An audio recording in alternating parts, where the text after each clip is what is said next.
Assalamualaikum anak-anak. Sekarang kita bertemu lagi dalam soal kalor bagian satu.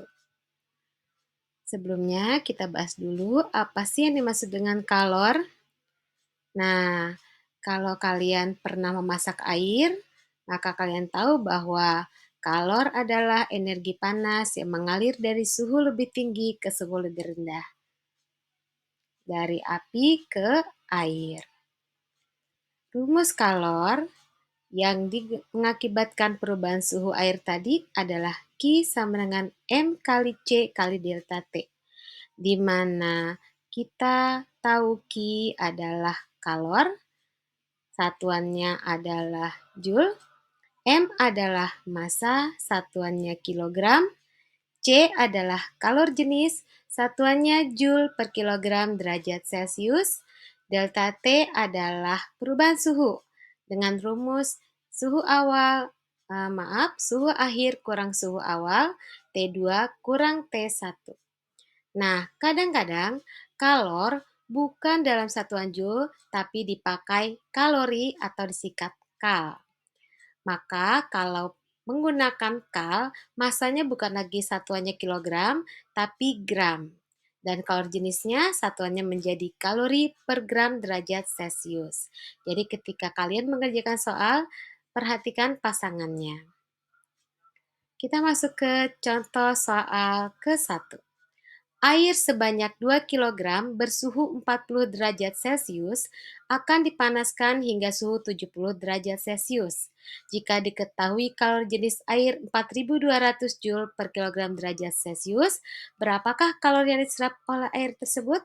Diketahui, kita tahu masanya 2 kg, berarti kita tulis M-nya 2 kg. Suhu 40 derajat Celcius berarti T1, 40 derajat Celcius.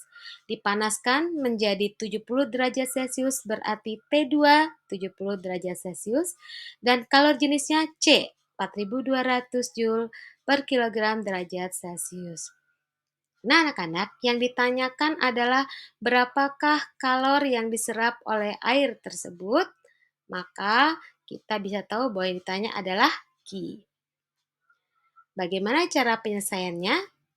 Kita pakai rumus Q sama dengan M kali C kali delta T. Lalu kita masukkan M-nya 2 kg, C-nya 4.200, delta T-nya perubahan suhu, berarti T2 kurang T1, ya, sehingga hasilnya adalah 30 derajat Celcius. Nah, satuan yang sama atas bawahnya kita coret, kilogram dan derajat Celciusnya, sehingga satuannya tinggal Joule. Sesuai dengan tadi, satuan kalor adalah Joule. Maka sekarang kita kalikan 2 dikali 4.200 kali 30 derajat Celcius, hasilnya adalah 252.000 Joule. Bisa kita jadikan kilojoule sehingga 252. Anak-anak, sekarang kita masuk ke contoh soal kedua. Sebuah logam bermasa 200 gram dipanaskan sehingga menerima kalor sebesar 3 kilojoule. Jika suhu awal logam 50 derajat Celcius dan kalor jenis logam 200 Joule per kilogram derajat Celcius, maka suhu logam setelah dipanaskan adalah, maka kita terus diketahuinya dulu, yaitu di sini M-nya adalah 200 gram, kemudian dari kalornya katanya 3 kilojoule, sehingga Q-nya 3 kilojoule. Lalu suhu awal logamnya 50 derajat Celcius, sehingga T1-nya 50 derajat Celcius. Kemudian kalau jenis logamnya 200 Joule per kilogram derajat Celcius, berarti C-nya 200 Joule per kilogram derajat Celcius. Ditanyanya T2. Jangan lupa anak-anak, kita harus merubah satuan dari gram ke kilogram menjadi 200 dibagi 1000. Hasilnya 0,2 kg. Lalu kilojoule-nya dijadikan joule. 3 kilojoule berapa joule? kita kalikan 1000 menjadi 3000 Joule. Ditanyanya suhu logam setelah dipanaskan, berarti ditanyanya T2.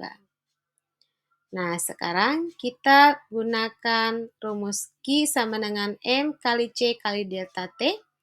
Delta T-nya kita tutup sehingga rumusnya menjadi kiri bagi kanan. Q dibagi M kali C. Gitu. Nah, maka kita masukkan Q-nya 3000 Joule. M-nya kita masukkan 0,2 kg. C-nya 4200 Joule kilogram per derajat Celcius. Satuannya J sama J kilogram sama kilogram dicoret, hasilnya tinggal derajat Celcius. 3000 dibagi 0,2 kali 200 adalah 40 derajat Celcius, sehingga delta T-nya adalah 3000 dibagi 40. Hasilnya adalah, kita bagi kurung ya, nanti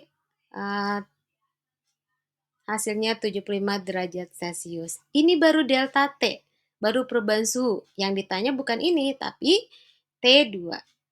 Maka anak-anak, kita cari T2-nya dengan rumus suhu awal ditambah perubahan suhu, yaitu T1 tambah delta T. Kita masukkan T1-nya 50, delta T-nya 75 yang tadi kita dapatkan, maka 50 tambah 75 hasilnya adalah, kita cari menjadi 125 derajat Celcius. Inilah yang ditanyakan. Terima kasih, semoga bermanfaat.